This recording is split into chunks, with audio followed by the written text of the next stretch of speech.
আপনার জীবনে রাহু লেগে গেছে, কোনো কাজ হচ্ছে না, যে কাজে হাত দিচ্ছেন সেটাই নষ্ট হয়ে যাচ্ছে, কিছুতেই সাকসেস হচ্ছে না।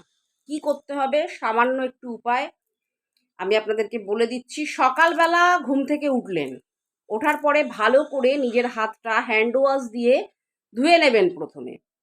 তারপর একটু দুধ নেবেন, সেই দুধ দিয়ে আপনার হাতটা ধোবেন, দুটো হাত ভালো করে ধোবেন।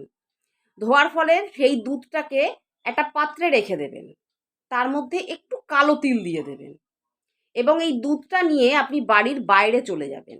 চলে যাওয়ার পরে যে কোনো কুকুরকে এই দুধটা আপনি খাইয়ে দেবেন। কন্টিনিউয়াসলি করতে থাকুন, আপনার জীবন থেকে রাহু চলে যাবে এবং দেখবেন প্রত্যেকটা কাজে আপনার সাকসেস আসছে। এবং রোজ করবেন এটা, যতদিন পর্যন্ত সমস্যার সমাধান না হচ্ছে কন্টিনিউয়াসলি করতে হবে।